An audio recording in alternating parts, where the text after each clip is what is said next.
Welcome to the Global Risk Podcast from Solace Global. This is your weekly global intelligence briefing, covering the key geopolitical and security developments shaping the world. In the Americas, we look at growing tensions between the US and Colombia following a drone strike on a suspected narcotics vessel, and reports that President Trump may authorize expanded strikes into Venezuelan territory. We also assess the ongoing unrest in Peru after the government declared a state of emergency in Lima.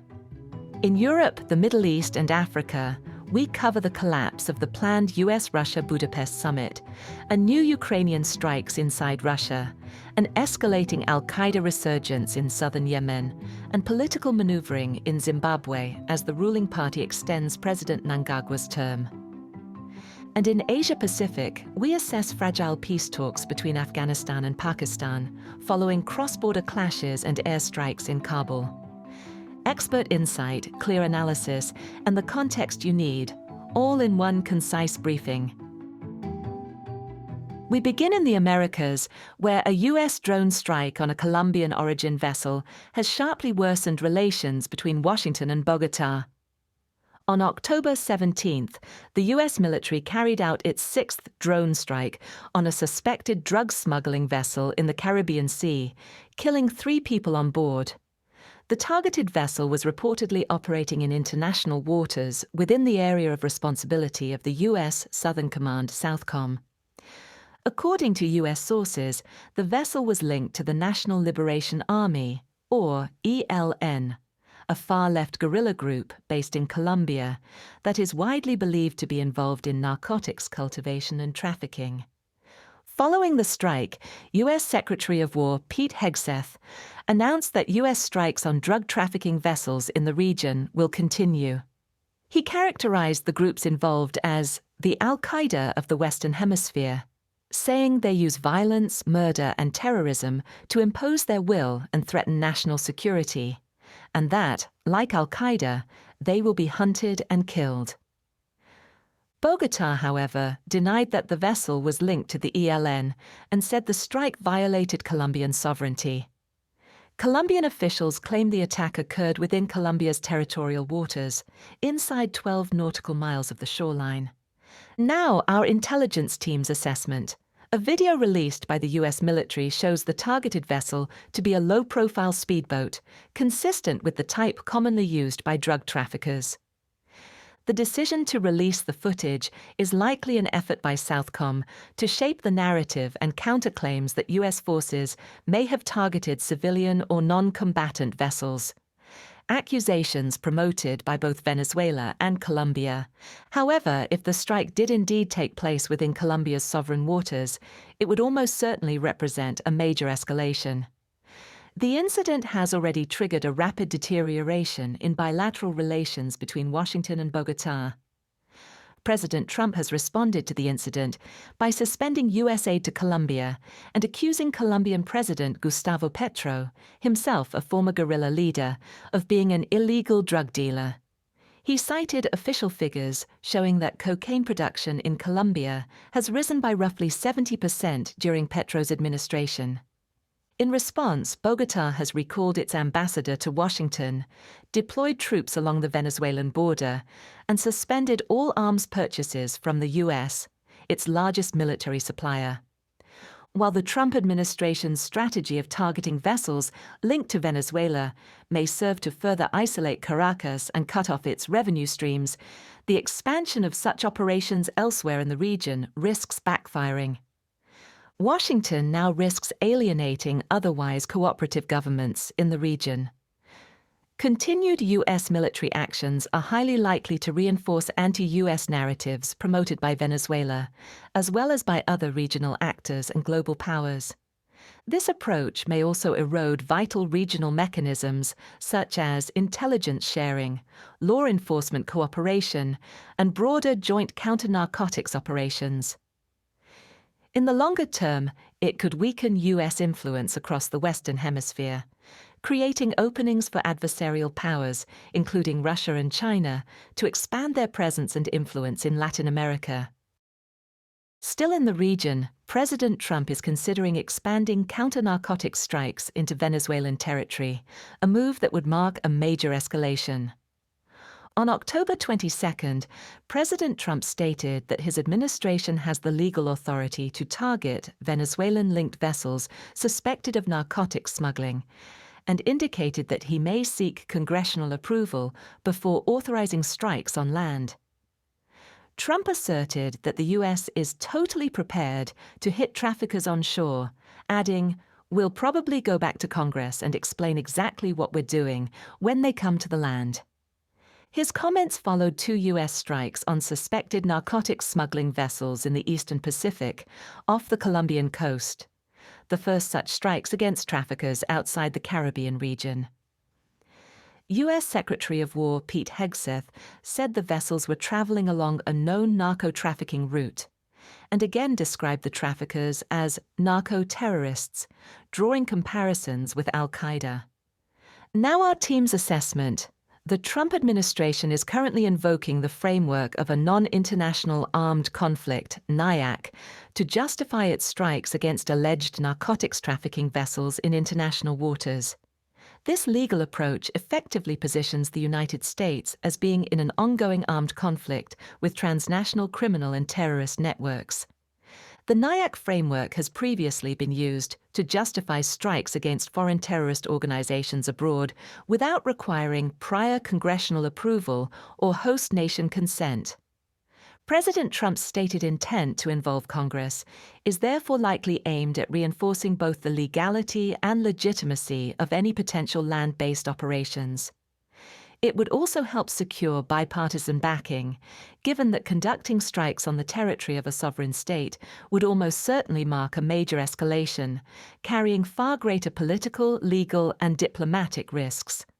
Moreover, open congressional deliberation would ensure wider publicity and send a clear strategic message to both state and non-state actors involved in narco-trafficking. The recent U.S. strikes in the Eastern Pacific off the Colombian coast mark a significant expansion of the Trump administration's counter-narcotics strategy and come amid heightened diplomatic tensions with Colombian President Gustavo Petro.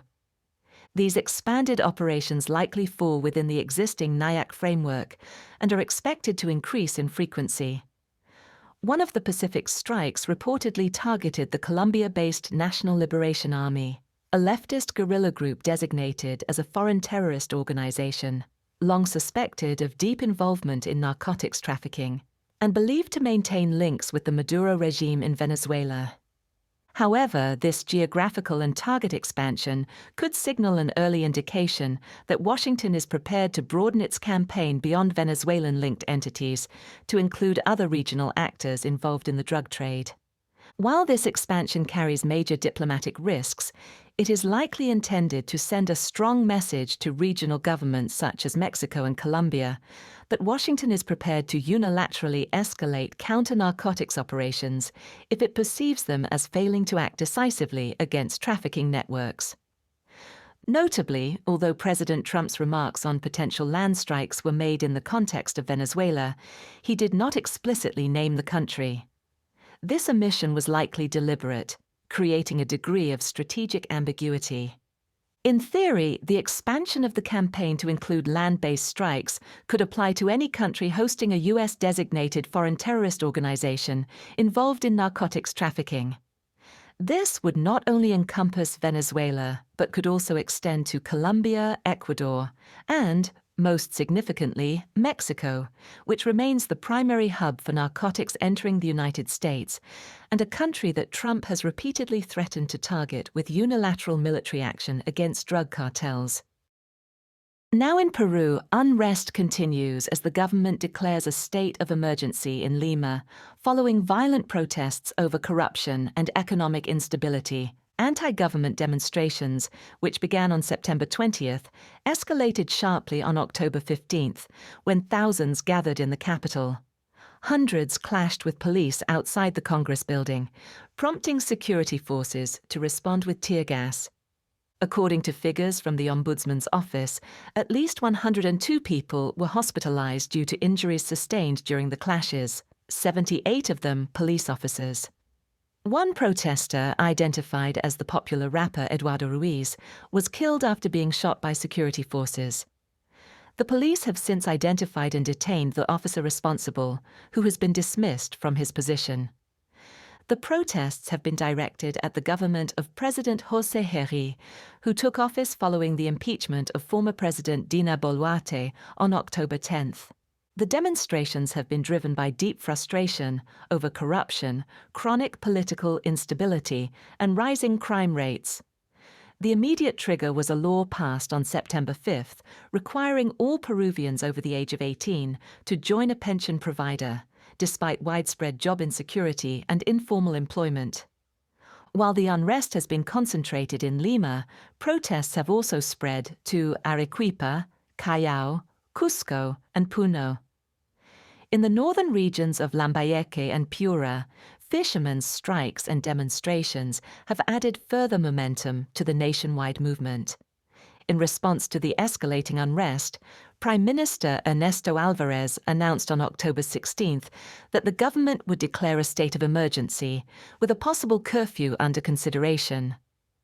President José Herri has come under increasing political pressure, with at least 19 members of parliament signing a petition to begin impeachment proceedings against him over his handling of the protests and the resulting violence.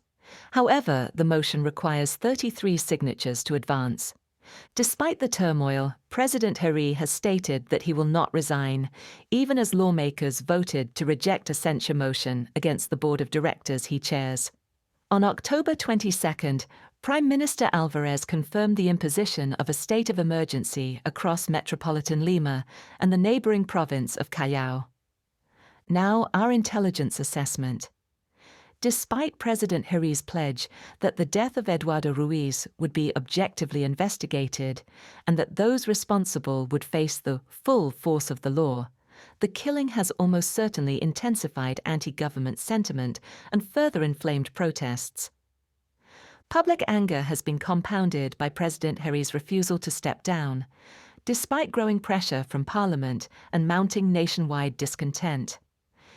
States of emergency in Peru typically allow authorities to deploy the armed forces in support of the national police and grant them expanded powers, including the ability to detain individuals with few restrictions, conduct home searches without warrants, and suspend the freedom of assembly.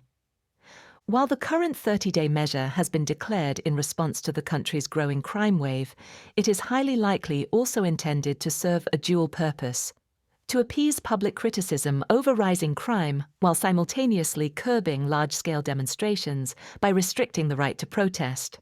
The rise in crime across Peru has been driven by multiple factors, many of which are unlikely to improve in the short term.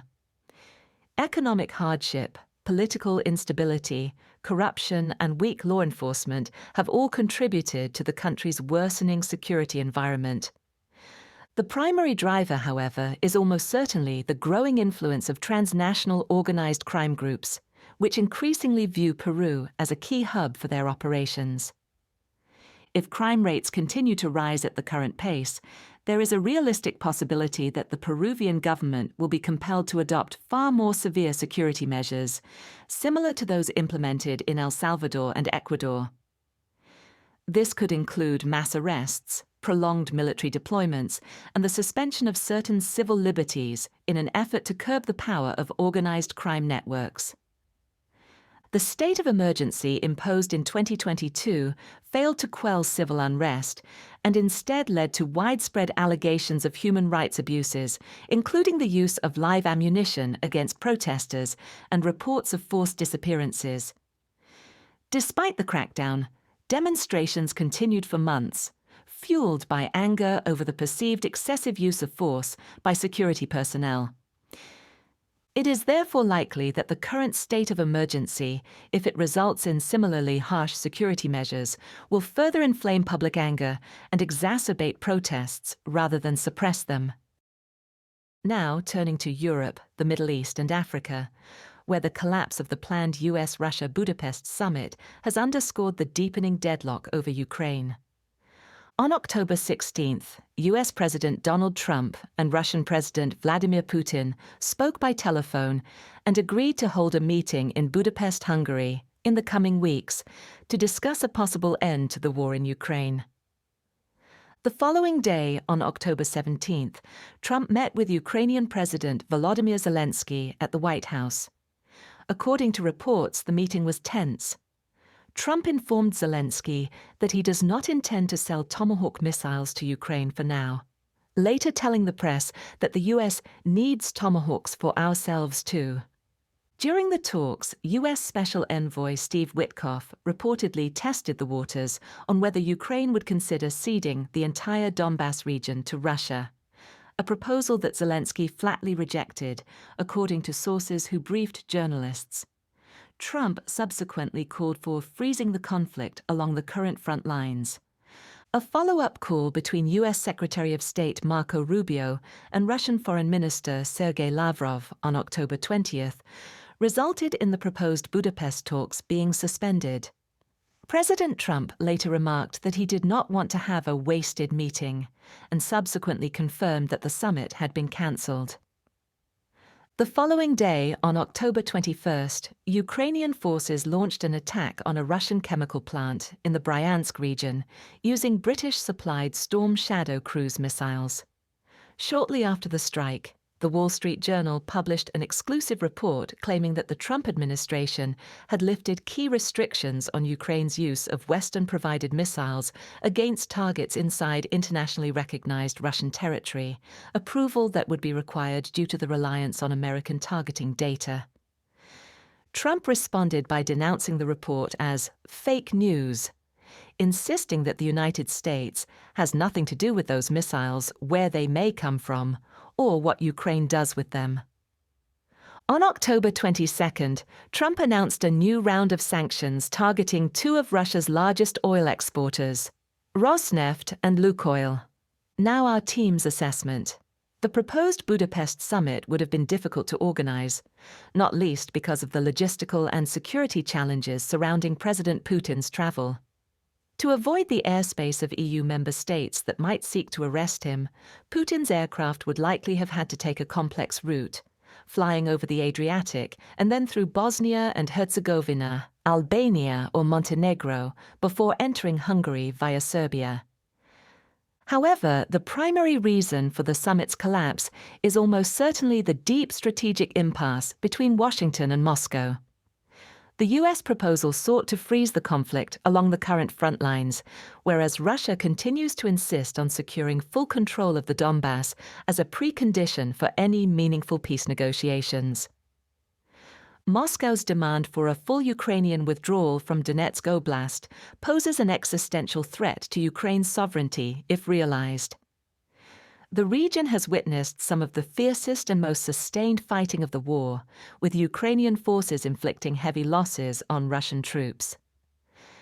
The 8 major fortified cities that remain under Ukrainian control, including the large Sloviansk-Kramatorsk agglomeration, form what is commonly referred to as the Fortress Belt. Although Russian forces have penetrated deep into Pokrovsk, where heavy fighting continues, this defensive line remains critical. If Ukraine were to cede the fortress belt, it would effectively relinquish its strongest line of defense, leaving less fortified areas vulnerable to future Russian advances.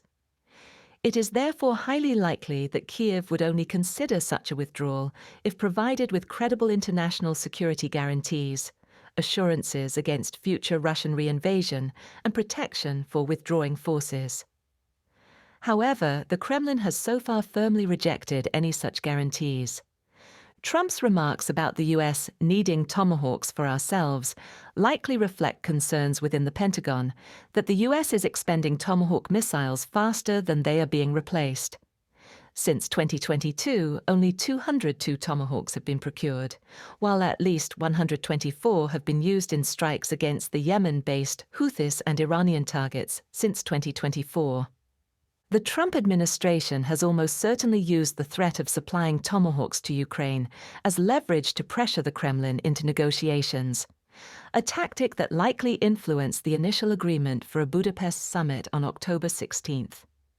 However, the summit's subsequent cancellation likely reflects lessons learned from earlier interactions with President Putin. The Kremlin has repeatedly used the prospect of talks and limited gestures, such as temporary moratoriums on attacks against energy infrastructure, to deflect US pressure while continuing to pursue maximalist military objectives on the battlefield, a strategy that is likely to persist.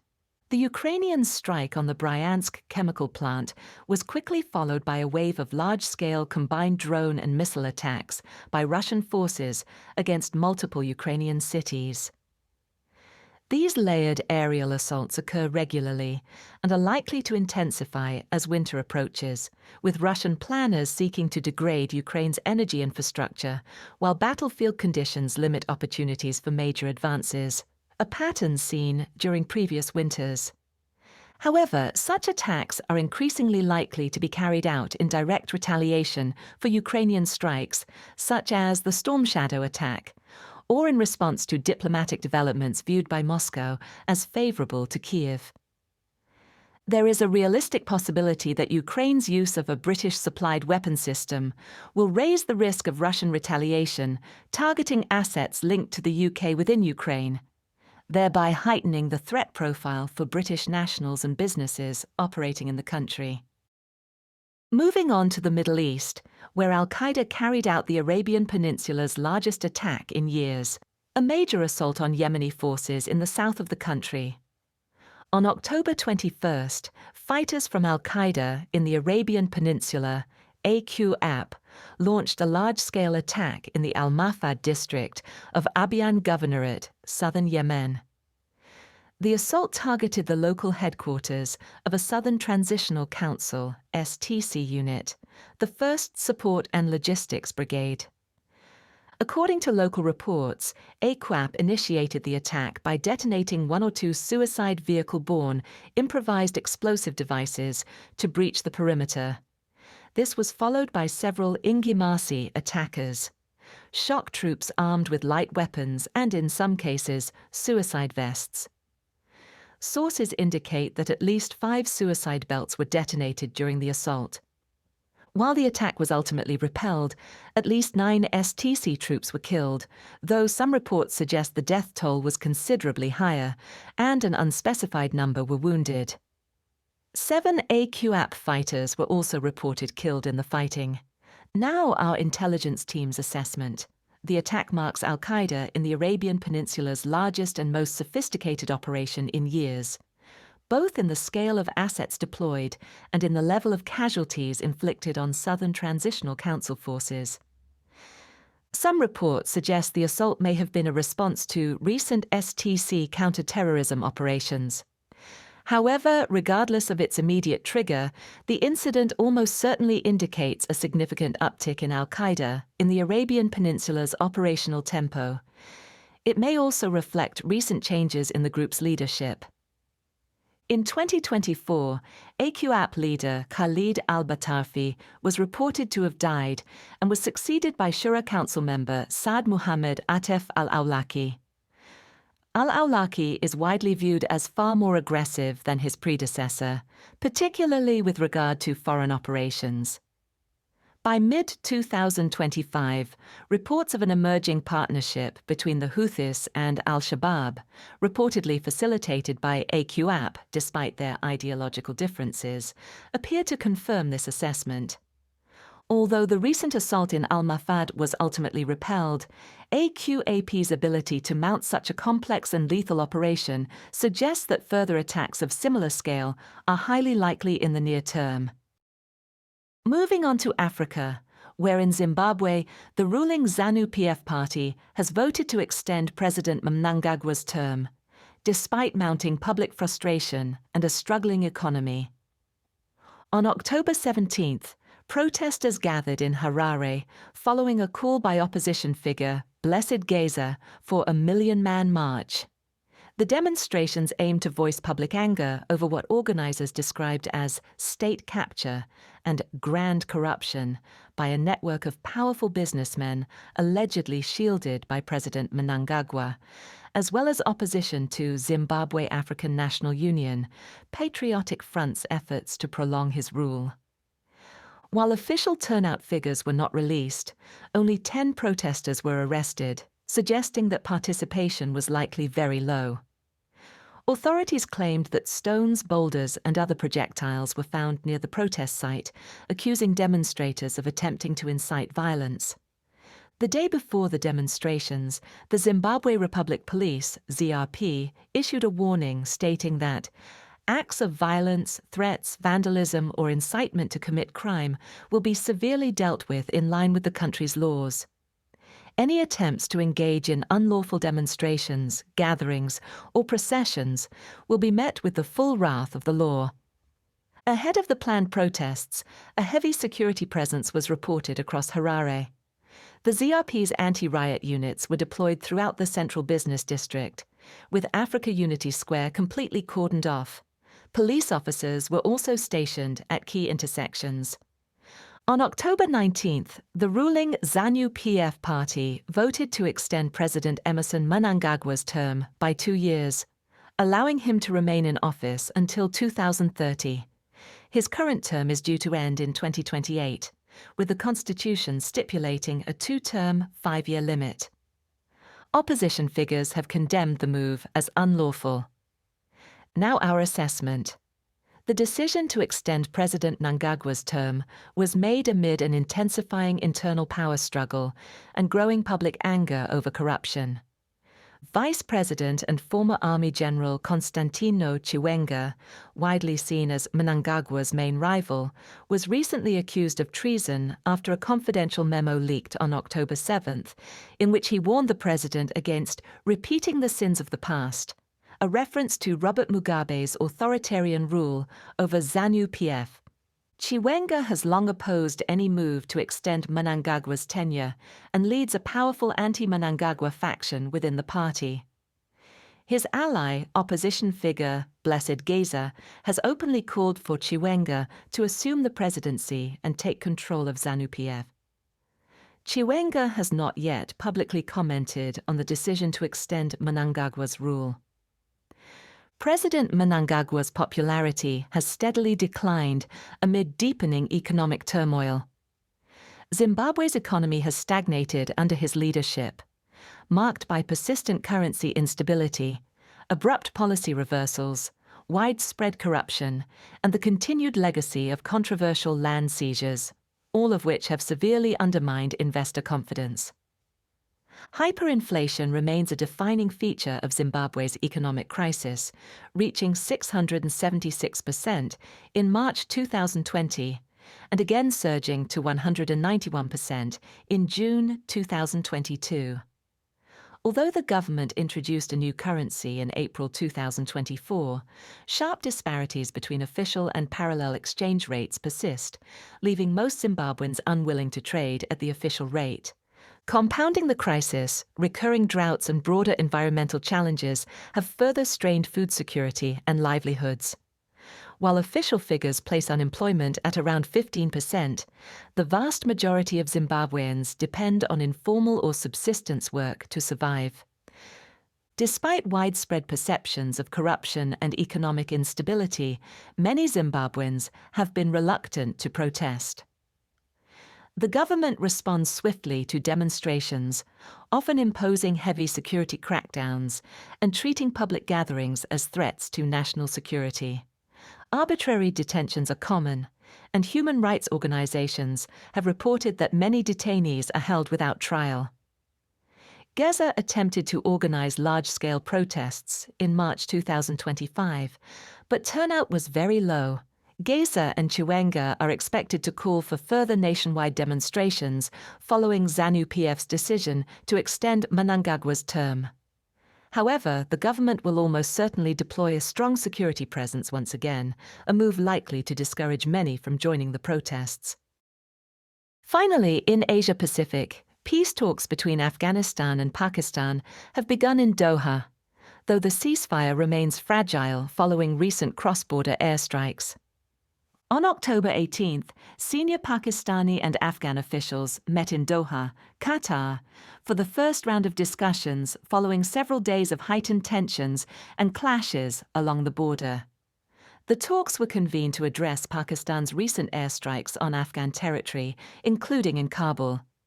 Islamabad claims the strikes targeted Tehrik-e-Taliban Pakistan, or TTP, militants allegedly sheltering inside Afghanistan. The Taliban has repeatedly condemned Pakistan's strikes as a violation of Afghan sovereignty, while Pakistan maintains that continued militant attacks launched from Afghan territory are unacceptable.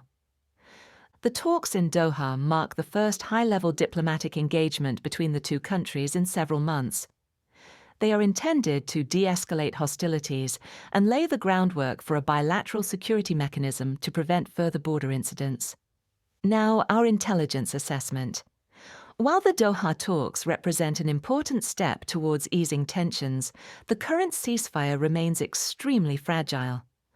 Although the Tehrik-e-Taliban Pakistan operates from within Afghanistan, using it as a relative safe haven, it remains a distinct organization from the Afghan Taliban, with its own structure, leadership, and network. The Taliban's ability to control the group is likely limited, and it appears unwilling to risk internal divisions by taking direct action against it. Given the TTP's high degree of operational autonomy and the Taliban's reluctance to confront it, further TTP attacks in Pakistan are likely. Such incidents could easily undermine the fragile ceasefire and reverse recent diplomatic progress. Pakistan has also become more assertive in its demands and has made clear that it will no longer rely on verbal assurances from the Taliban. It is now insisting on verifiable action against the TTP and its sanctuaries inside Afghanistan. In response, Kabul has requested detailed intelligence from Pakistan on TTP operations and hideouts before taking any steps. This stance likely reflects deep mistrust, a limited willingness to cooperate, and a reluctance to accept responsibility for militant activity. As a result, the underlying drivers of cross-border militancy are unlikely to be resolved. The current ceasefire, therefore, may offer only a temporary reprieve. Recent Pakistani airstrikes in Afghanistan have underscored Islamabad's growing willingness to carry out unilateral cross-border operations when it believes the Taliban has failed to curb militant attacks. These strikes have increasingly targeted Kabul, urban areas, and locations near Taliban-run facilities suspected of supporting TTP operations, rather than remaining limited to the border regions. There is a realistic possibility that such retaliatory airstrikes will become a recurring element of Pakistan's counter-militancy strategy, particularly following high-profile TTP attacks. Future strikes are likely to lead to border closures and trade disruptions, placing additional strain on Afghanistan's fragile economy and worsening its humanitarian crisis. They may also prompt the Taliban to impose further communications and internet shutdowns to prevent electronic surveillance of militants and Taliban officials, a move that would reduce situational awareness and heighten disruption across the country. That concludes this week's Global Intelligence Briefing. These updates are part of our Global Intelligence subscription, which includes weekly reports, in-depth briefings, and live Q&A sessions with our experts. To learn more, visit solisglobal.com. Thank you for listening.